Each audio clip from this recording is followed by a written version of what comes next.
महाकुंभ नगरी प्रयागराज में आप सभी का स्वागत है। दुनिया के सबसे बड़े धार्मिक सम्मेलन महाकुंभ 2025 प्रयागराज की पावन भूमि में आयोजित होने जा रहा है। आस्था और विश्वास का ऐसा पवित्र संगम जहां एक ही डुबकी से अमृत के समान पुण्य मिलता है। हर 12 सालों में आयोजित होने वाले महाकुंभ में देश और विदेश से करोड़ों लोग शामिल होते हैं। इस बार के महाकुंभ में 40 करोड़ लोगों के शामिल होने का अनुमान लगाया जा रहा है। इस बार का महाकुंभ बहुत ही भव्य और दिव्य होने वाला है। मेला क्षेत्र के साथ साथ पूरे ही शहर को दुल्हन की तरह सजाया जा रहा है। जगह जगह पार्क, विशाल प्रतिमाएं और पक्के घाटों का निर्माण किया जा रहा है। 13 जनवरी से 26 फरवरी तक 45 दिनों का ये महाकुंभ लोगों की आस्था का संगम रहेगा। कुंभ में शाही स्नान का विशेष महत्व माना जाता है। शाही स्नान के दिन स्नान करने से सभी पापों से मुक्त होकर मोक्ष की प्राप्ति होती है।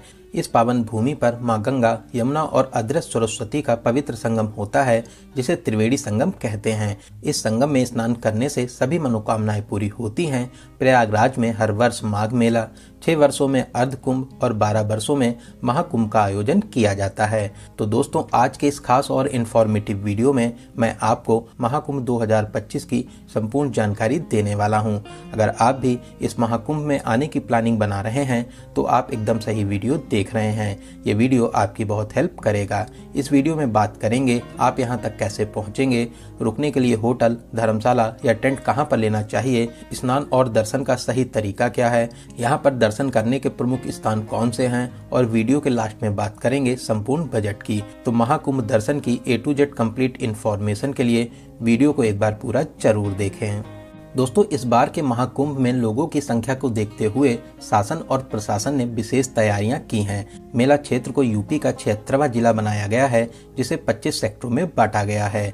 भक्तों की भीड़ एक जगह इकट्ठा न हो, इसके लिए 7 पक्के घाट भी बनाए गए हैं। साथ ही सभी की सुरक्षा के लिए पुलिस, सेना, PAC, NDRF, SDRF, जल पुलिस, पैरामिलिट्री और प्राइवेट पुलिस के लाखों जवान तैनात किए गए हैं। मेले की साफ सफाई और देखरेख के लिए हजारों सफाई मित्र भी सेवा दे रहे हैं। लोगों को आने जाने में कोई भी परेशानी ना हो, इसके लिए अलग अलग मार्ग बनाए गए हैं। साथ ही साथ सभी मार्ग पर पार्किंग की विशेष सुविधा भी दी गई है, जिससे सभी लोग कम से कम चलकर घाट तक पहुँच सकें। तो चलिए वीडियो में आगे बढ़ते हैं और बात करते हैं आप प्रयागराज तक कैसे पहुंचेंगे।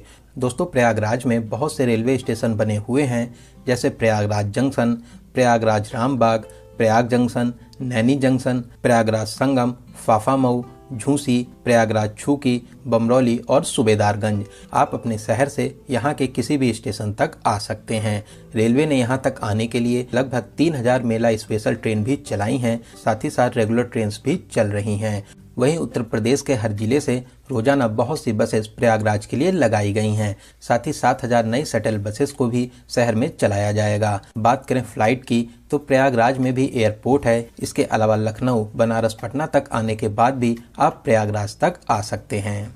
तो चलिए, प्रयागराज पहुंचने के बाद में अब हम लोग बात करते हैं रुकने के लिए होटल, धर्मशाला या टेंट कैसे बुक करना चाहिए। दोस्तों, महाकुंभ के दौरान शहर के सभी छोटे बड़े होटल, धर्मशाला पहले से ही फुल मिलेंगे, तो आप भी पहले से ही ऑनलाइन बुकिंग करके आइए। आप प्रयागराज रेलवे स्टेशन के पास में, रामबाग स्टेशन के पास में या मेला क्षेत्र से 5 से 6 किलोमीटर दूरी तक आप होटल ले सकते हैं। मेले के दौरान नॉर्मल होटल्स की भी 2000 से 3000 में स्टार्टिंग होगी। वहीं अच्छे होटल 7000, 8000 या 10,000 तक के बजट में मिलेंगे।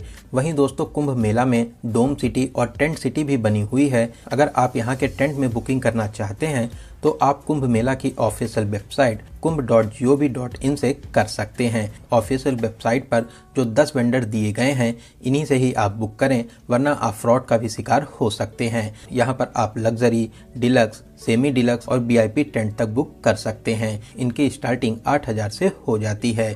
इसके अलावा मेला क्षेत्र में जगह जगह रेन बसेरा भी बने हुए हैं। कुछ रेन बसेरा फ्री हैं और कुछ में आपको 100 से 200 रुपये पर बेड का चार्ज भी देना रहता है। दोस्तों, इन टेंट्स के अलावा यहाँ पर बहुत से संत महात्माओं, कथावाचकों के भी बड़े बड़े पंडाल बनाए गए हैं, जहाँ पर आप प्रवचन भी सुन सकते हैं। साथ ही साथ आप यहाँ पर आज्ञा लेकर रुक भी सकते हैं। इसके अलावा सभी रेलवे स्टेशन के बाहर बड़े बड़े टेंट भी लगाए गए हैं, जहाँ पर आप फ्री में रुक सकते हैं। लेकिन दोस्तों, मैं आपको एडवाइस करूँगा, आप कोशिश करिए कि आप अपने शहर से सुबह प्रयागराज आ जाएं। पूरा दिन स्नान और घूमने के बाद में शाम वाली ट्रेन से आप अपने घर के लिए वापसी कर लीजिए।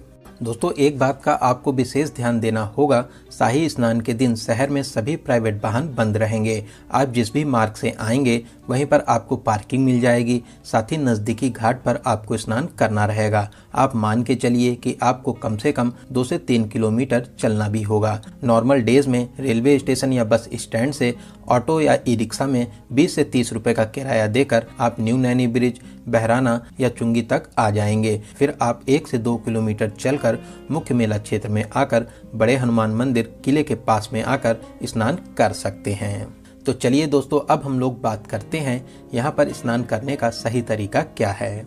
दोस्तों यहाँ पर जगह जगह साफ सुथरे घाट बने हुए हैं। आप रेलिंग के अंदर रहकर हर हर गंगे का जाप लगाकर आस्था की पावन डुबकी लगा सकते हैं। वहीं दोस्तों इन घाटों पर स्नान करने के अलावा आप अगर चाहें तो नाव के माध्यम से त्रिवेणी संगम के पास भी जा सकते हैं। नाव वाले 150 से 200 रुपए का चार्ज करते हैं। यहाँ पर साइबेरियन पक्षी आपका चहचहाते हुए स्वागत करते हैं। आप त्रिवेणी संगम में पावन स्नान करके पुण्य प्राप्त कर सकते हैं। दोस्तों बहुत ही दिव्य और भव्य महाकुंभ का आयोजन किया जा रहा है। आप भी यहाँ पर आस्था की डुबकी लगाने जरूर आइए। दोस्तों इस बार 13 जनवरी से महाकुंभ शुरू हो रहा है। पहला शाही स्नान भी 13 जनवरी पौष पूर्णिमा को होगा। फिर उसके बाद 14 जनवरी मकर संक्रांति, 29 जनवरी मौनी अमावस्या, 3 फरवरी बसंत पंचमी, 12 फरवरी माघी पूर्णिमा और फिर 26 फरवरी को महाशिवरात्रि के दिन अंतिम शाही स्नान रहेगा। इसी दिन के बाद से फिर महाकुंभ की समाप्ति भी हो जाएगी। दोस्तों क्या आप जानते हैं इस कुंभ की शुरुआत कैसे हुई? शास्त्रों के अनुसार दुर्वासा महर्षि के श्राप से देवता कमजोर होने लगे। तब देवता विष्णु भगवान के पास पहुंचे। विष्णु जी ने उन्हें असुरों के साथ मिलकर समुद्र मंथन का उपाय बताया। तब भगवान विष्णु ने कछुए का रूप धारण कर मंदरांचल पर्वत को ऊपर रखकर वासुकी नाग को नेथी बनाया और फिर समुद्र मंथन शुरू हुआ। समुद्र मंथन से अमृत कुंभ निकला। अमृत कुंभ के लिए 12 दिनों तक राक्षसों और देवताओं के बीच भयंकर संग्राम हुआ। इसी बीच अमृत की 4 बूंदें पृथ्वी पर आ गिरी।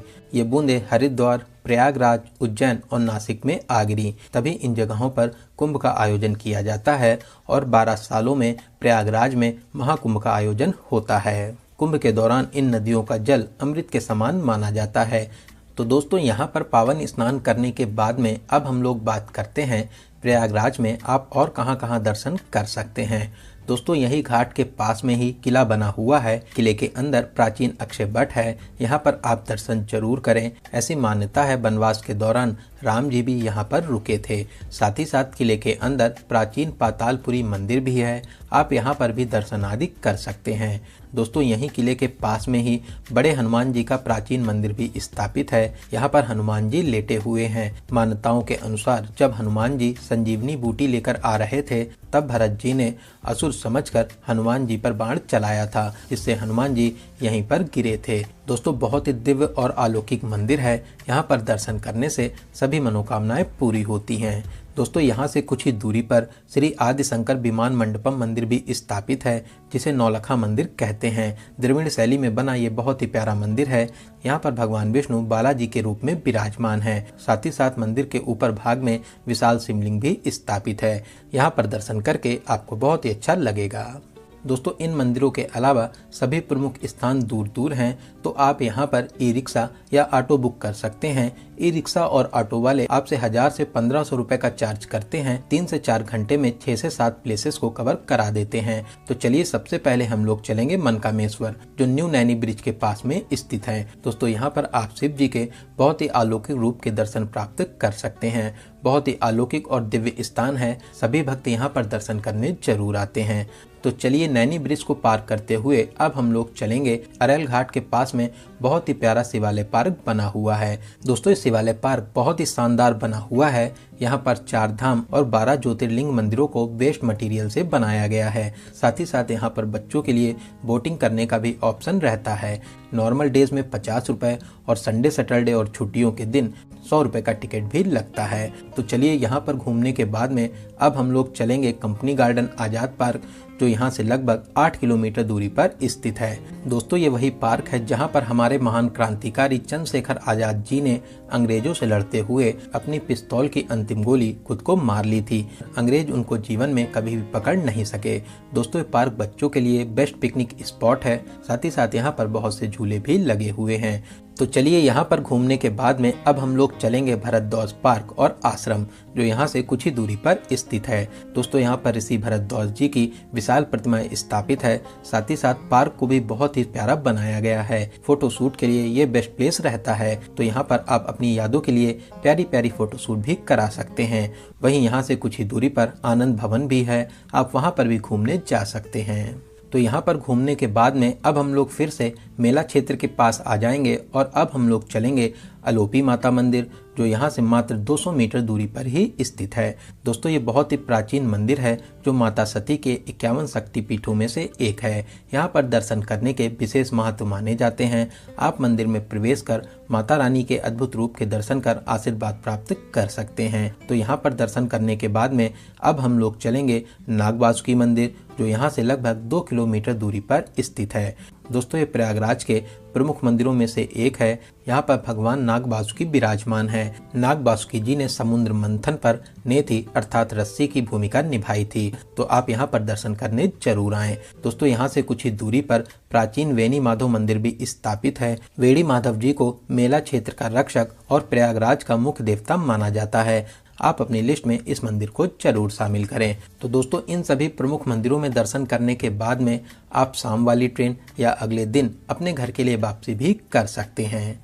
तो चलिए दोस्तों अब हम लोग बात करते हैं सबसे जरूरी क्वेश्चन बजट का।